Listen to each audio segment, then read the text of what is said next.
के क्रम में आज ब्रह्मलीन महंत अवेद्यनाथ जी महाराज की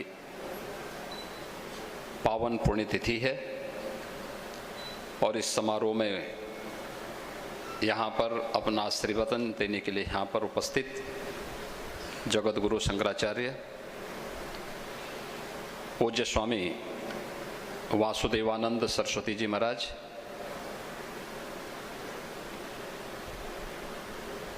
दिगंबर खड़ा अयोध्या से पधारे श्री महंतो सुरेश दास जी महाराज, रोहतक हरियाणा से पधारे हमारे माननीय सांसद श्री महंत बालकनाथ जी महाराज, सुग्रीव किलाधीश अयोध्या धाम से पधारे जगत गुरु रामानुजाचार्य स्वामी विश्वेश प्रपन्नाचार्य जी महाराज, वशिष्ठाश्रम अयोध्या धाम से पधारे पूर्व सांसद डॉक्टर रामविलास वेदांती जी महाराज, नेमी सारण्य से पधारे स्वामी विद्या चैतन्य जी, कटाकुटिया से पधारे महंत शिवनाथ जी, बड़ौदा गुजरात से पधारे महंत गंगादास जी, नागपुर महाराष्ट्र से पधारे स्वामी जितेंद्र नाथ जी, अयोध्या धाम से पधारे स्वामी राम दिनेशाचार्य जी महाराज, कच्छ गुजरात से पधारे योगी देवनाथ जी, महंत कमलनाथ जी, अन्य पूज्य संतजन, हमारे सभी माननीय जनप्रतिनिधिगण, विभिन्न सामाजिक सांस्कृतिक संगठनों से जुड़े हुए सभी उनके पदाधिकारीगण, महाराणा प्रताप शिक्षा परिषद और संबद्ध संस्थाओं के सभी प्राचार्य प्रधानाचार्य, उपस्थित छात्र छात्राएं, शिक्षा परिषद से के सभी पदाधिकारीगण और उपस्थित भाइयों बहनों, विगत एक सप्ताह से गोरक्षपीठ में अपने पूर्व आचार्यों के व्यक्तित्व और कृतित्व को लेकर के उनके पूर्ण स्मृति में साप्ताहिक श्रद्धांजलि समारोह का एक कार्यक्रम यहाँ पर चल रहा था। आज उसका समारोह है और साथ ही ब्रह्मलीन महंत अवेद्यनाथ जी महाराज के 8वीं पुण्यतिथि का भी एक पावन आयोजन है। मैं इस अवसर पर पधारे पूज्य संतों का आयोजन समिति की ओर से हृदय से स्वागत करता हूं। उन्होंने जो उद्गार यहाँ पर व्यक्त किए हैं, इसके लिए उन सबको गोरक्षपीठ की ओर से, आयोजन समिति की ओर से हृदय से साधुवाद भी व्यक्त करता हूं। गोरक्षपीठ की परंपरा भारत की सनातन धर्म की एक महत्वपूर्ण कड़ी का हिस्सा है। एक आश्रम की पद्धति कैसे होनी चाहिए, कैसे संचालित होनी चाहिए, समाज के प्रति, देश और धर्म के प्रति हमारी क्या जिम्मेदारी होनी चाहिए, ये गोरक्षपीठ अपने पूर्व आचार्यों के उन सभी मूल्यों और आदर्शों पर चल करके उसका अक्सर पालन कर रही है। और यही कारण है कि भौतिकता के पीछे जब मानवता भाग रही हो, उन स्थितियों में भी अपने मूल्यों और आदर्शों को अक्षुण्ण बनाए रखते हुए देश काल और परिस्थिति के अनुरूप, समाज की आवश्यकता के अनुरूप उस प्रकार के कार्यक्रमों के साथ गोरक्षपीठ जुड़ करके अपने उन उत्तरदायित्वों का निर्वहन करने का पूरा प्रयास कर रही है।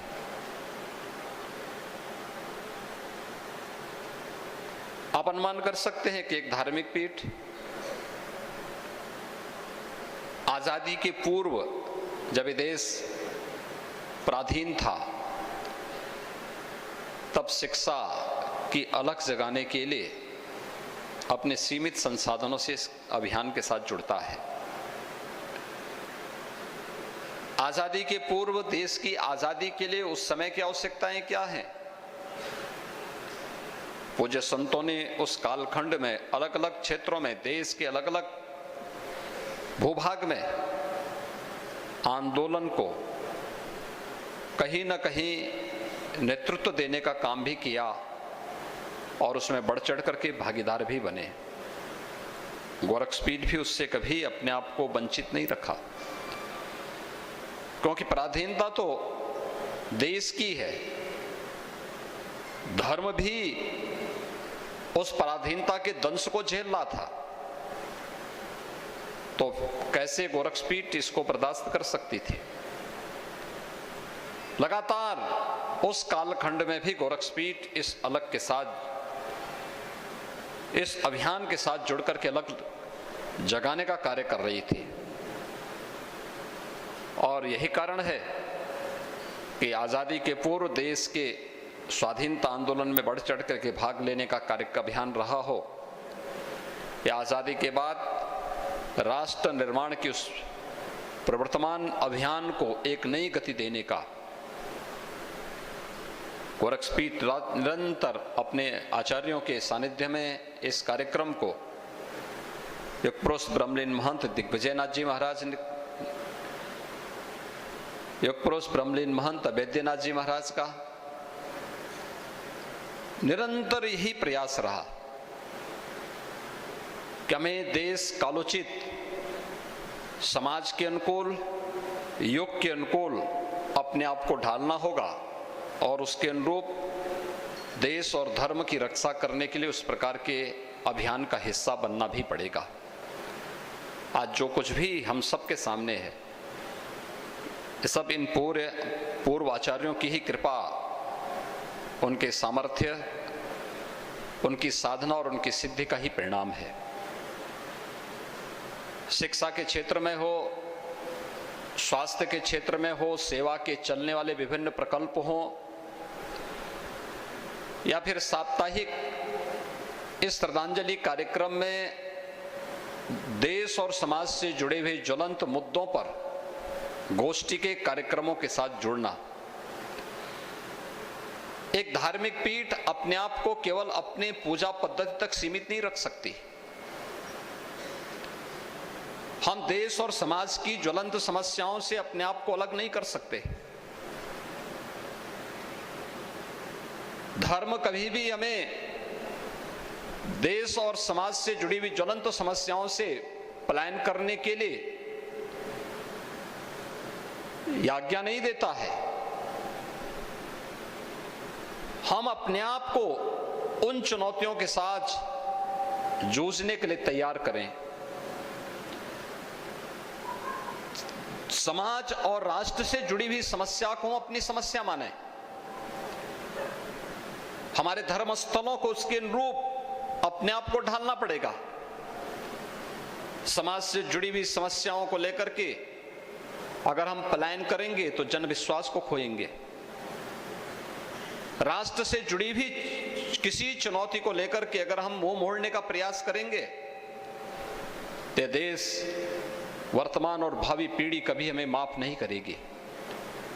और यही भाव गोरक्षपीठ अपने पूर्व आचार्यों के सानिध्य में लेकर के निरंतर चला है।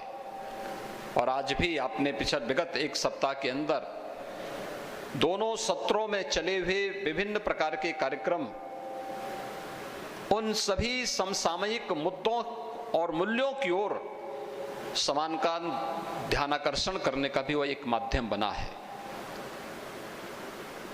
एक सप्ताह के अंदर उन विभिन्न मुद्दों पर चर्चाएं हुई।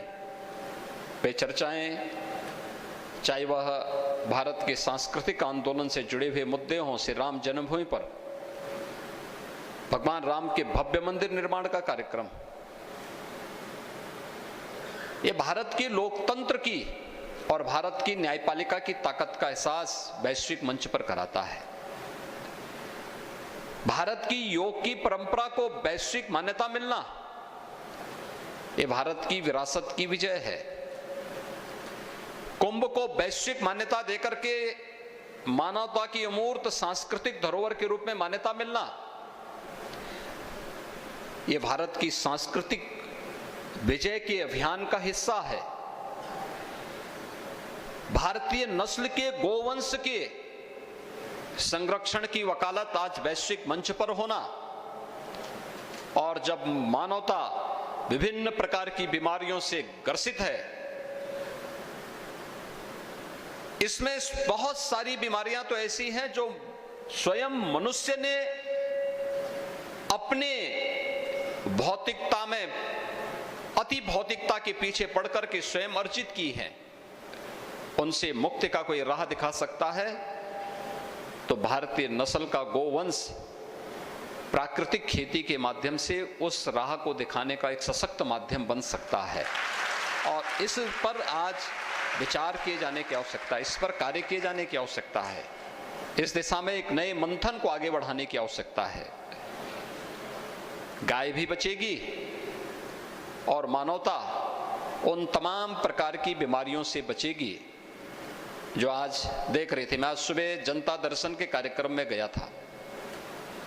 लगभग 300 से ज्यादा लोग जनता दर्शन में आए हुए थे और मुझे ज्यादातर मामले किस प्रकार के देखने को मिले।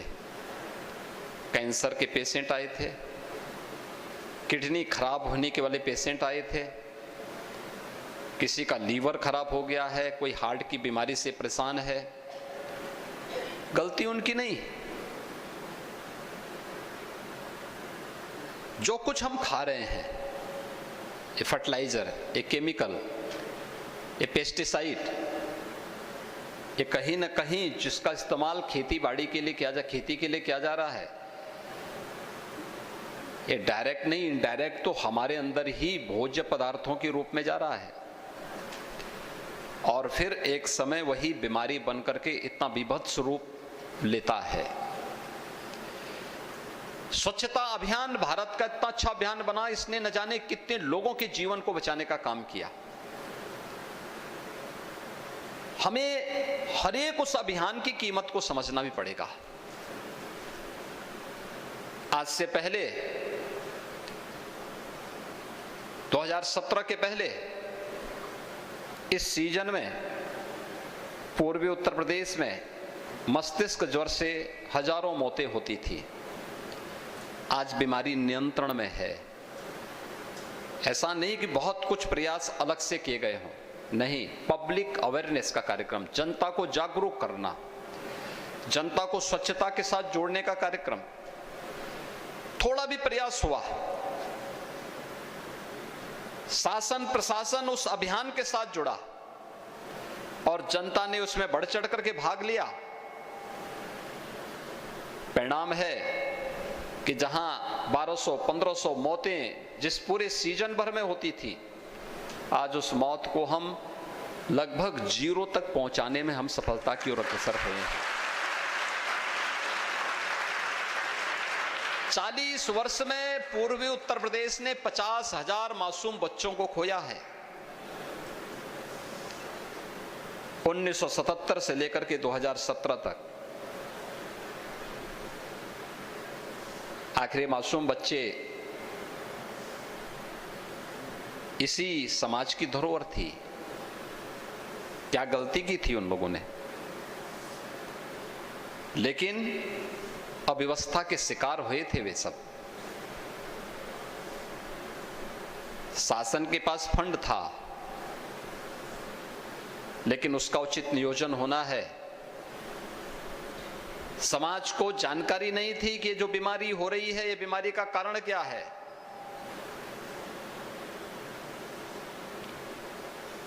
गंदगी उसका कारण है। रहन सहन में थोड़ा बदलाव कर लें और हम स्वच्छता की तरफ अग्रसर हो जाएं,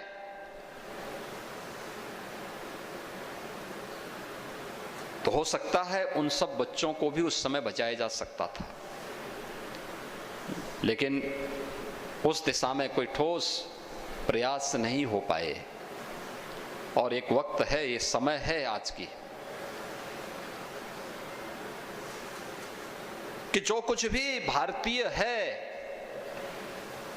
इसका शोधन नए परिप्रेक्ष्य में, नए प्रयास के साथ आगे बढ़ने की आवश्यकता है। आज जिस दिशा में सभी लोग मिलकर के एक साथ आगे बढ़ रहे हैं, वह हर एक क्षेत्र में भारत को एक नई प्रतिष्ठा दिलाएगा। आज वैश्विक मंच पर भारत की प्रतिष्ठा बढ़ी है। भारत दुनिया की एक बड़ी ताकत के रूप में उभर रहा है। प्रत्येक भारतवासी को भी इस पर गौरव की अनुभूति करनी चाहिए। आजादी का ये अमृत महोत्सव वर्ष भी है। हम सब ने 15 अगस्त 2022 को देश की आजादी के 75 वर्ष पूरे किए हैं। आजादी के इस अमृत महोत्सव वर्ष में, इन 75 वर्षों की इस यात्रा को हम लोगों ने, बहुत सारे लोगों ने बहुत नजदीक से महसूस किया होगा। किसी ने 15 वर्ष, किसी ने 5 वर्ष, किसी ने 20 वर्ष, किसी ने 30 वर्ष, किसी ने 40, किसी ने 50 वर्ष की इस यात्रा को नजदीक से देखा होगा। भारत दुनिया की एक ताकत बन रहा है, लेकिन दुनिया की एक महाताकत के रूप में भारत को स्थापित करने के लिए अभी बहुत कुछ किए जाने की आवश्यकता है। इसके लिए किसी दूसरे पर जिम्मेदारी डाले बगैर प्रधानमंत्री मोदी जी ने 15 अगस्त 2022 को लाल किले की प्राचीर से देश को कुछ महत्वपूर्ण मंत्र दिए थे। पंच प्रण भी उसी का एक हिस्सा है। हर व्यक्ति को अपनी विरासत पर गौरव की अनुभूति करनी होगी। कृतज्ञता ज्ञापित करना अपने पूर्वजों के प्रति, अपनी परंपरा के प्रति, यह भी उसी का हिस्सा है। हमें विकसित भारत बनाना है। विकसित भारत बनाने के लिए हमारे स्तर पर क्या प्रयास हो सकता है?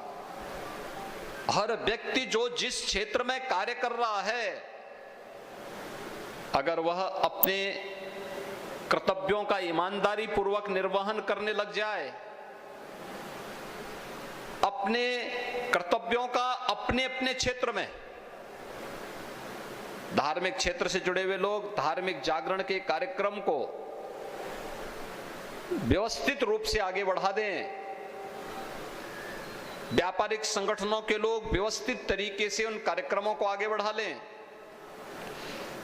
शिक्षा जगत से जुड़े हुए लोग शिक्षा के उस क्षेत्र में नई प्रगति के द्वार खोल लें,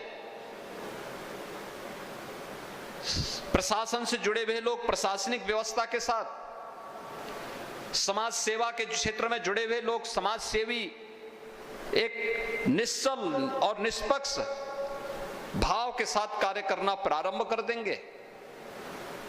कोई कारण नहीं कि जब देश अपनी आजादी का शताब्दी महोत्सव मना रहा होगा, तब उस समय हमें एक विकसित भारत दिखेगा, दुनिया की एक महाताकत के रूप में स्थापित भारत दिखेगा। हमारा देश मजबूत हो, हमारा देश और हमारा धर्म सुरक्षित हो, ये कौन ऐसा भारतीय होगा जिसके मन में इस प्रकार का भाव न हो? ये जो कुछ भी हुआ है, जो कुछ भी किया गया है, ये सब इसी बात को लेकर के किया गया है कि सभी अपने इस देश के बारे में सोच सकें। और आज उस दिशा में अच्छे प्रयास हुए हैं, अच्छे कार्यक्रम चल रहे हैं, अच्छी दिशा में पूरा देश आगे बढ़ रहा है। हम सब भी उसका अनुसरण करें, अपने कर्तव्यों का पालन करें, गुलामी के किसी भी उस अंश को जो हमारे मन में पराधीनता का भाव जागृत करता हो, उसको कतई हम स्वीकार न करें। वो किसी भी प्रकार की भाव का बोध हो सकता है, जो हमें पराधीनता की ओर अग्रसर करता हो, उसे हमें नहीं स्वीकार करना है। और यही कारण रहा। वेदांती जी तो जब मंच पे चलते हैं तो उनकी दिशा, अगर उनको उत्तर चलना है तो दक्षिण की तरफ जरूर जाएंगे। और चलते चलते अचानक मुड़ जाते हैं। लेकिन जो उन्होंने कहा, महंत वैद्यनाथ जी महाराज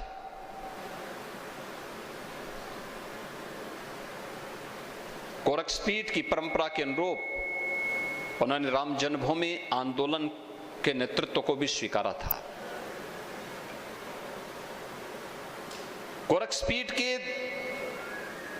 आध्यात्मिक और सांस्कृतिक अभियान के साथ ही शैक्षिक और स्वास्थ्य के क्षेत्र में किए जाने वाले इस अभियान को भी उन्होंने एक अपना हिस्सा बनाया था। आश्रम की व्यवस्था कैसे होनी चाहिए, गोरक्षा का कार्य भी होना चाहिए, संस्कृत अध्ययन का कार्यक्रम भी चलना चाहिए, स्वच्छता का मानक कैसे हो सकता है। गोरक्षपीठ में स्वच्छता के उस मानक को आपने आज से नहीं, पहले से ही आप देखते रहे होंगे। ये सभी मुझे लगता है हम सबको अपने जीवन का हिस्सा इसको बनाना पड़ेगा, हम सबको इस दिशा में आगे बढ़ना पड़ेगा। आज के इस अवसर पर विगत एक सप्ताह से आप गोरक्षपीठ के आचार्य द्वय युग पुरुष ब्रह्मलीन महंत दिग्विजयनाथ जी महाराज और पूज्य महंत वैद्यनाथ जी महाराज के साप्ताहिक श्रद्धांजलि समारोह के इस कार्यक्रम के साथ जुड़े। मैं सबसे पहले पूज्य संतों का हृदय से साधुवाद व्यक्त करते हुए उन सब के प्रति कृतज्ञता ज्ञापित करता हूं कि उनका आशीर्वाद और उनका सानिध्य प्रतिवर्ष इस कार्यक्रम को और इस कार्यक्रम के माध्यम से गोरक्षपीठ की संस्थाओं को और गोरखपुर की जनमानस को प्राप्त होता है। मैं इसके लिए उन सब के प्रति हृदय से साधुवाद व्यक्त करता हूं। विभिन्न संगठनों और संस्थाओं को जो इस पूरे कार्यक्रम के साथ जुड़ करके उसे और भी रोचक बनाते हैं, उन सभी पदाधिकारियों को, महाराणा प्रताप शिक्षा परिषद के पदाधिकारी हैं, महाराणा प्रताप शिक्षा परिषद से जुड़ी हुई संस्थाएं हैं, गोरखपुर की विभिन्न सामाजिक सांस्कृतिक व्यापारिक संगठन हैं, उन सबको भी मैं हृदय से धन्यवाद देता हूं कि उनके द्वारा इस पूरे कार्यक्रम के साथ जुड़ करके छात्र छात्राओं को अनेक रोचक प्रसंगों पर जानकारी लेने का एक अवसर प्राप्त होता है। क्योंकि जिन मुद्दों पर यहां चर्चा होती है, अगर थोड़ा भी हमारे छात्र छात्राएं उन सबको, उन विषयों को नोट कर लें तो उनको किसी भी कंपटीशन में पार लगाने में ये सभी विषय जो होते हैं, जो मुद्दे यहां पर होते हैं, संगोष्ठी के मुद्दे होते हैं, उनके एक सामान्य ज्ञान के लिए ये बहुत निर्णायक भूमिका का निर्वहन कर सकते हैं। और इसीलिए प्रयास किया जाता है कि अलग अलग गोष्ठी के आयोजन के साथ अलग अलग संस्थाएं जुड़ें, उन कार्यक्रमों के साथ जुड़ें। देश और समाज से मुंह मोड़ करके हमारी शैक्षणिक संस्थाएं कभी अपने भविष्य की योजना नहीं बना सकती, उनके साथ उन्हें जूझना पड़ेगा, उनके अनुरूप अपने आप को खड़ा करना पड़ेगा। और उसी अभियान का हिस्सा एक कार्यक्रम बना हुआ है।